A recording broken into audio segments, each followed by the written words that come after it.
Hello, and welcome to Women in Business, where we interview entrepreneurs and senior managers and show you the strengths, successes, obstacles, and roadblocks women experience in business. Since I believe every person in business needs to be visible, I'd like to invite you to watch www.sob6, that's the number 6, tips.com, which will give you some valuable information should you get the call to be on radio or TV, which I think is extremely important. If you'd like to contact me personally, drop me a line at Gail Carson, that's Gayle, Gail Carson 13 at gmail.com, or go to my website, www.spunkyoldbroad.com, and sign up for my weekly newsletter.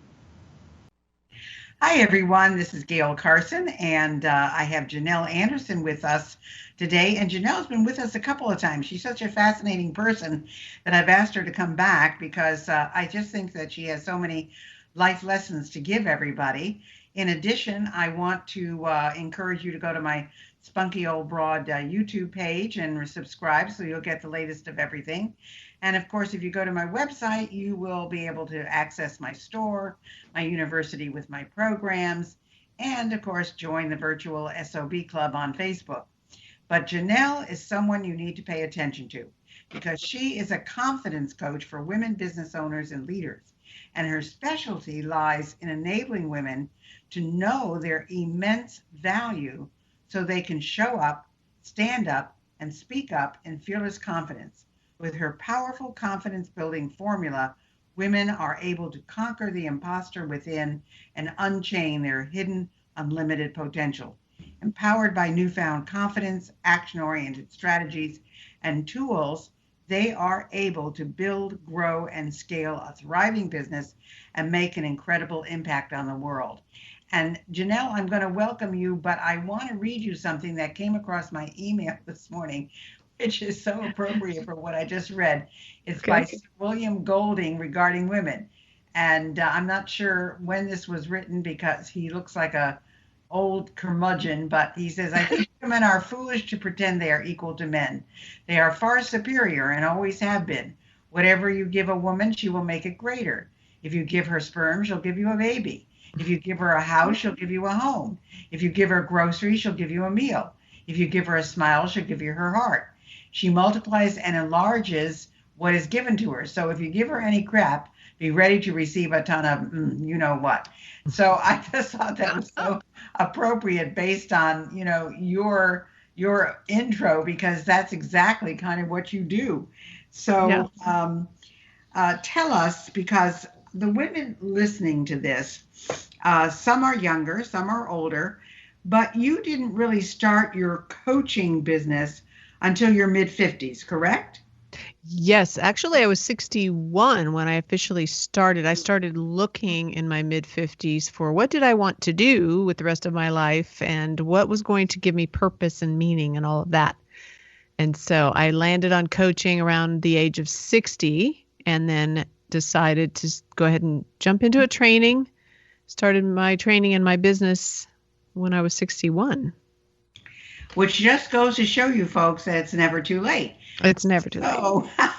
So tell us, Janelle, some of the highlights and some of the stumbles. Wow, really good. About starting the business? Yeah, because, you think you're going to do this, and then it goes in a totally different direction. That's true, yes. Well, one of the highlights at the beginning, I had been searching for several years about what do I really want to do. And I had determined I was not going to just do any old thing. I was going to create, I did not want to just create another job that I would get bored with, So I decided I was going to keep searching until I hit on that thing. And when I discovered coaching, I was so lit up and energized every time I got into a coaching conversation. It started around an assessment called the Strengths Finder. And I just found myself wanting to give everybody that assessment and sit down and talk with them. And I was just so excited and so energized that I couldn't wait to do it again, even to the point of just grabbing everybody I knew, friends, family, it didn't matter. And so I thought, okay, this is it. So that was a highlight, is really knowing what I was meant to do, what I felt really just a calling to and a passion for, and, energized about it. And I knew that this was something I could do for the rest of my life, really, and not get bored with it or tired of it. So that, I think, is a huge one as you're beginning, when you're looking for what do you want to do. Well, the excitement is definitely something that people need to have, or they're going to get burned out because, Yes. when you start a business, you think all these wonderful things, and then, of course, everything changes. Just like people who might have started a small business a year ago may not still be in business because of the pandemic. But there's just things that I remember when I first went into business, and remember I was 21 and I had been in business for 2 weeks. And my biggest competitor, which I thought was ironic since she really didn't know who I was, and I was this 21-year-old kid, she sent me a cease and desist order. Well, I didn't even know what a cease and desist order was, number one. Number two, I didn't have an attorney because I had made the deal by myself. And I really had to go through a whole transformation because what she was suing me on and telling me to cease and desist was a residency requirement. Of course, I had only been there less than a year, and you had to be there 3 years. So I changed how I operated, wasn't happy about it, but I survived and then went on. But, who expected in the first 2 weeks to get a cease and desist order? So the whole thing of going into your own business, whether it's a brick and mortar business or whether it's a coaching business, which you primarily do by phone or Zoom or Skype, you just don't know what to anticipate. You think you do, Right. but you really don't. No, you really don't. And I did not, even though I knew I wanted to coach, I had no idea what was involved in just the skills of being a coach and then the business side of it. And I remember thinking, oh my gosh, can I do this? I mean, I am 61 after all. Maybe I'm too old to start something new. What am I doing? Who do I think I am? All those questions were definitely an obstacle and a challenge.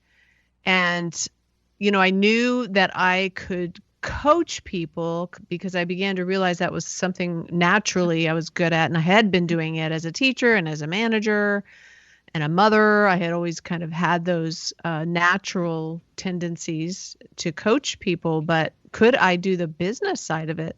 And did I know anything about business? And I really didn't.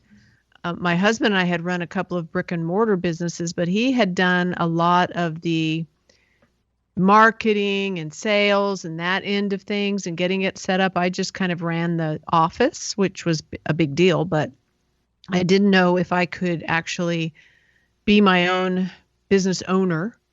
And I didn't know all this stuff. Like I wouldn't have known what a cease and desist order was. I didn't know.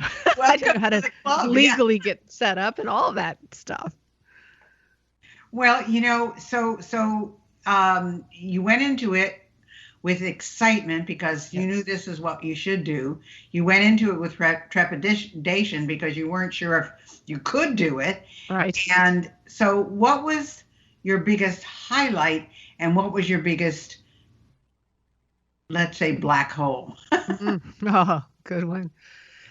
Well, I think the biggest highlight for me was knowing that I could, even though I didn't know all the stuff about building a business, I knew that I could learn it. Like I had enough belief in myself that I knew that whatever I needed to learn, I could learn it. I know how to learn. And if I don't know how to do it, I can ask someone. There's tons of resources in the world.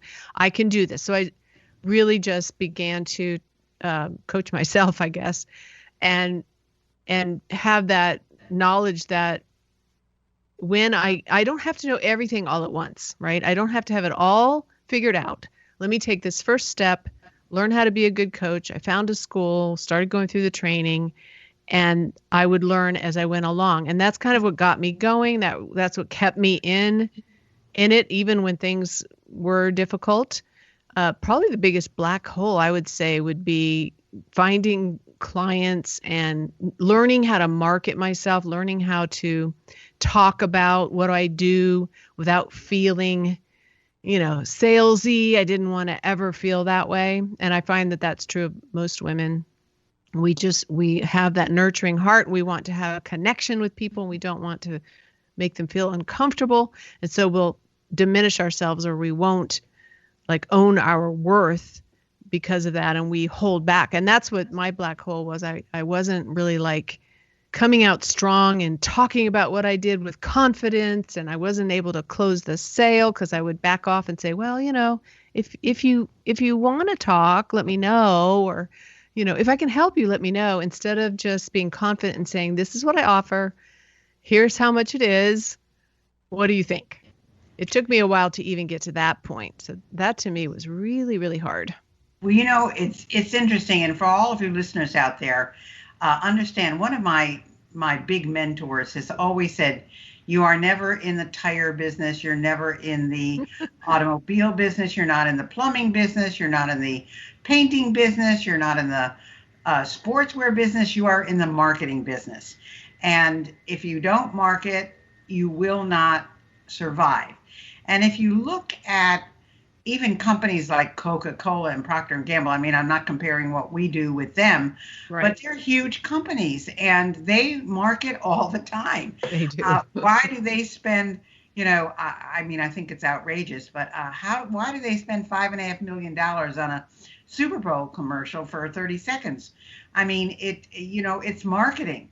And yes. So, and I always laugh because when I'm watching TV, you could have a Subaru, a Ford, a Honda commercial, one right after the other. And so while you're thinking about buying the Subaru, out comes Honda. And while you're thinking about Honda, out comes Ford.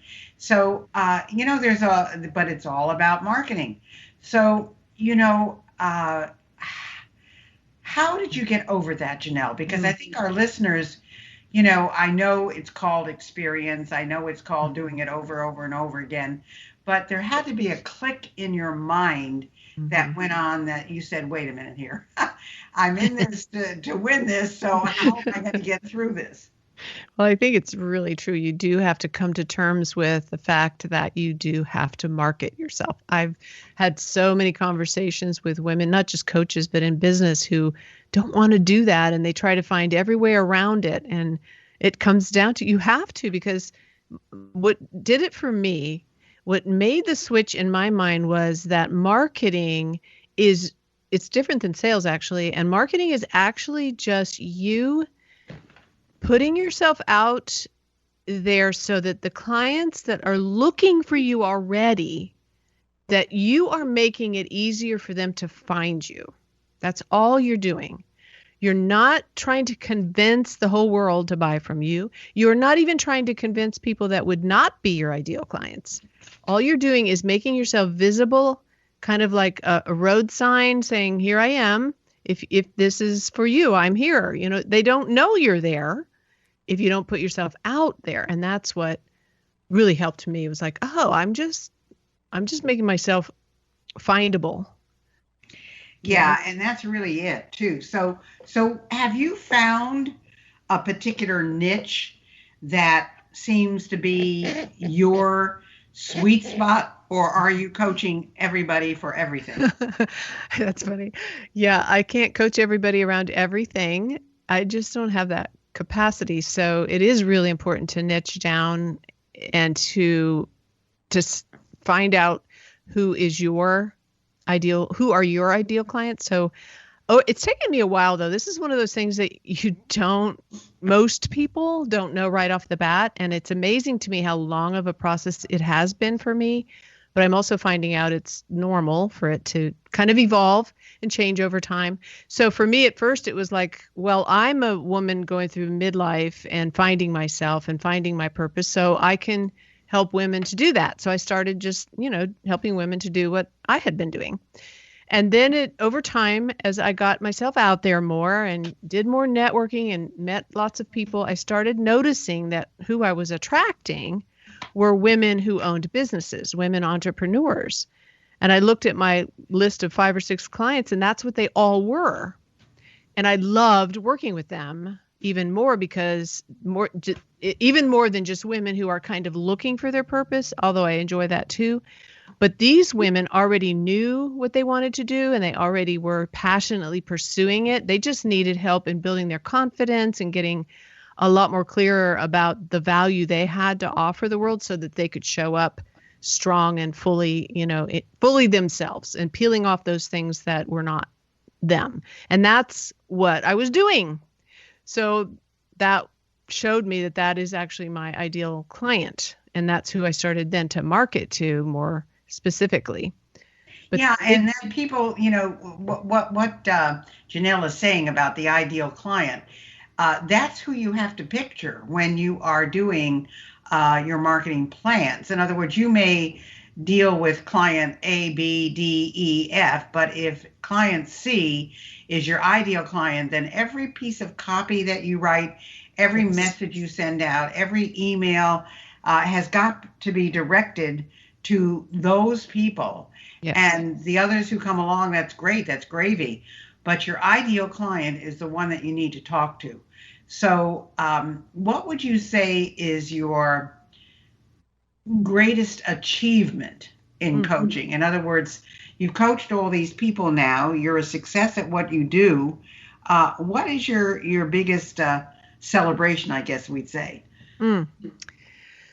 Well, several. I just finished a book actually, and it's starting to go through the editing process, and that's a huge achievement because it really came out of this work with these women over the last 6 years, where I began to see sort of common themes and a process that I was using that was working to help them really become the title is Take Center Stage, Be the Star of Your Own Story.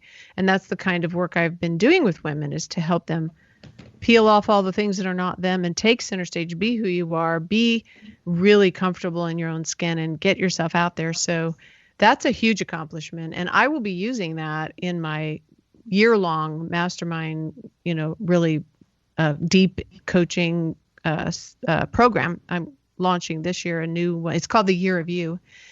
And so that, to me, that's a huge accomplishment. And just seeing the women that I have worked with over the years, going back and looking at their goals that they started off with and then where they were at the end of our coaching agreement, and then I always keep in touch with them and finding out that they're still doing well and pursuing their passion. And the work that I did with them helped them to really own their greatness, which is my passion, because I believe women have such great value and they don't always see it. Often they don't see it.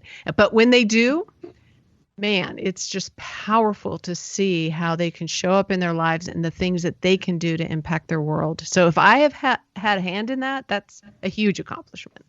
Well, it's interesting when you talk about, what you're doing with coaching and the achievements that your clients have gotten.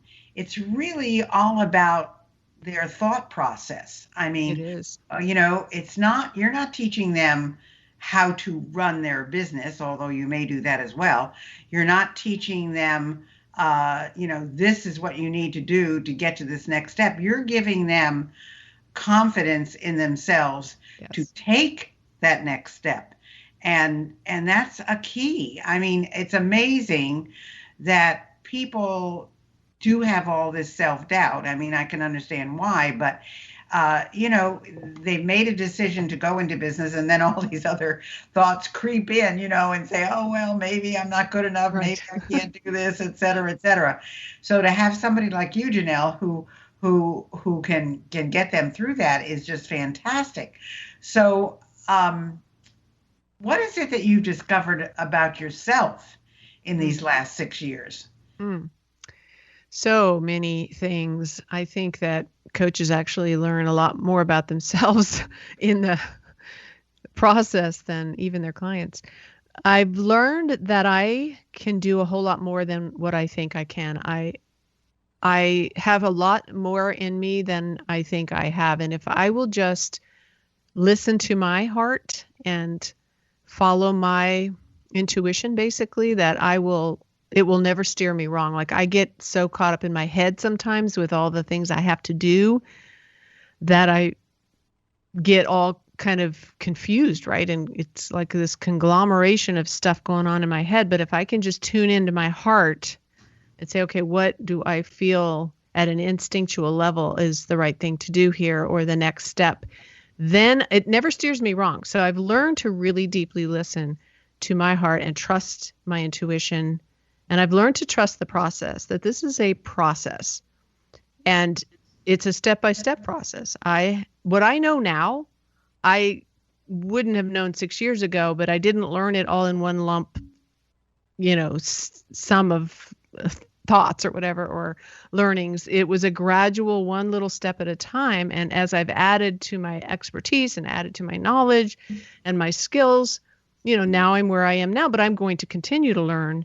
So it's this process and just trusting it, that I'll have what I need when I need it. And I'm always learning and growing. And those have been just very huge lessons for me. What Janelle just said is so important, because sometimes we get to think we know it all.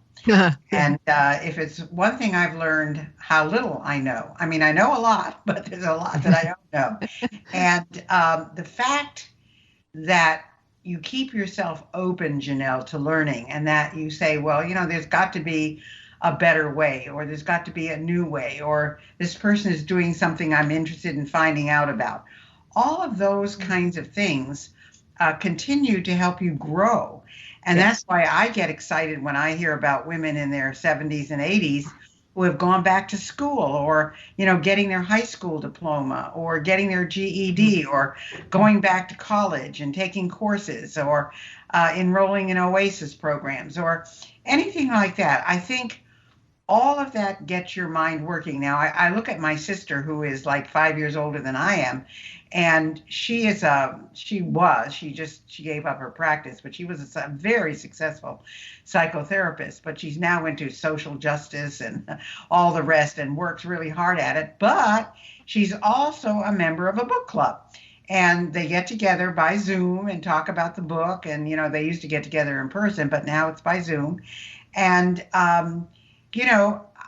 here she is at 88, and she is still learning. I mean, she knows so much about everything. I always am amazed. And no signs of slowing down. And her husband, who is 89, still runs his marketing business. And as a matter of fact, called me last week to wish me a happy birthday, and told I had a gal who was in my mentoring group, and she moved to where they are, and she is director of their stage up there, and became familiar with my brother-in-law because of Rotary. And she called me to say happy birthday and tell me what the impact I had had on her. And, I just look at them and I say, 88, 89, now not my mentoree, but my sister and my brother-in-law, and they're still going strong. Absolutely. So, I think what you're saying is it's just never too late. Mm-hmm. And whatever you want to achieve, you can. And give it a go. So what are some of the things that you have found that your clients have had to look out for or pay attention to? So what comes up most often, you've probably heard of the imposter syndrome, right? Yeah.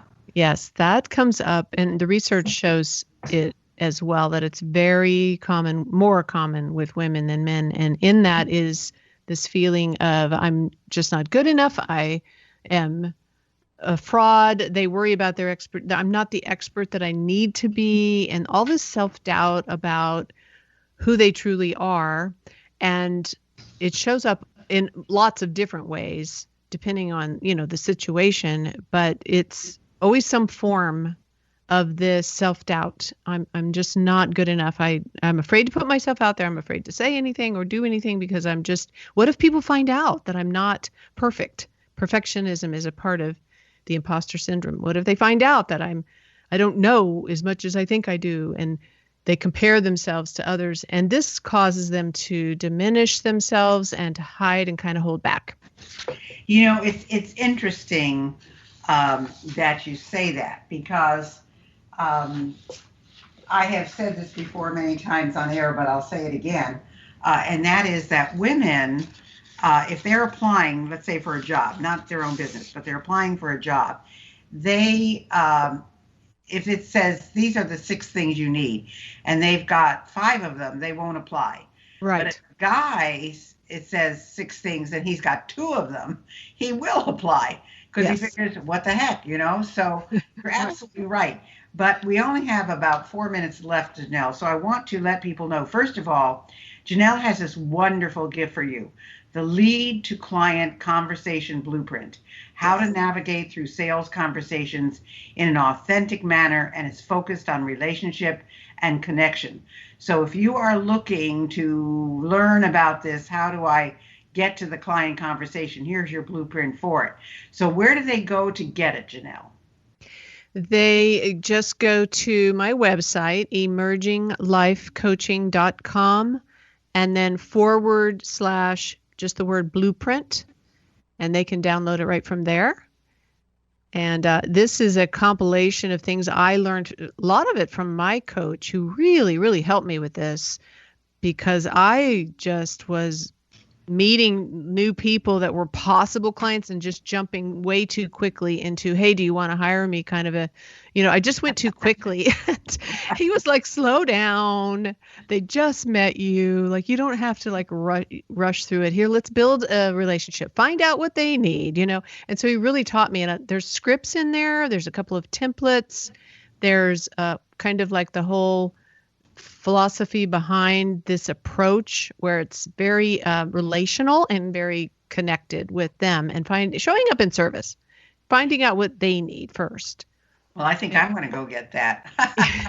It really has helped me so much. Her website is emerginglifecoaching.com. And if you want the blueprint, emerginglifecoaching.com/blueprint. Yes. So, is there anything else? We've got 2 minutes left, and I want to make sure we get everything out that you once said, Janelle.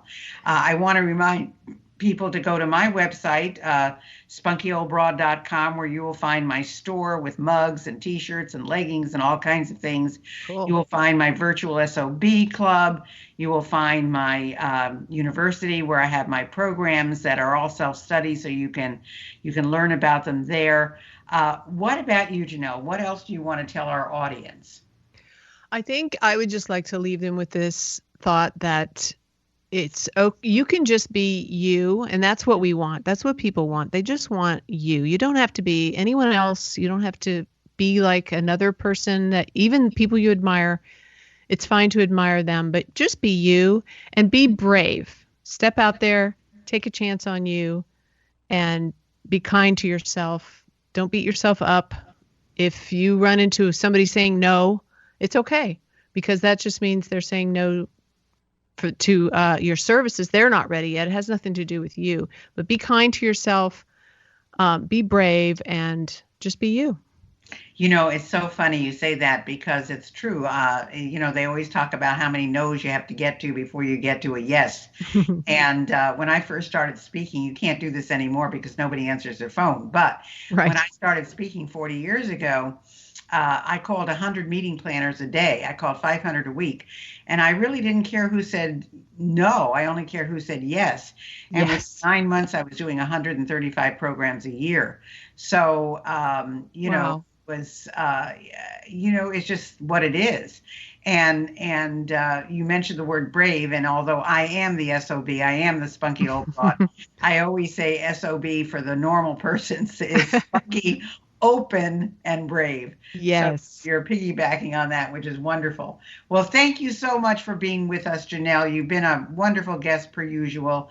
Hopefully everybody will go to your website, emerginglifecoaching.com/blueprint, get the Lead to Client Conversation Blueprint. And thank you so much for being with us today. Well, thank you so much for having me. It's been a pleasure.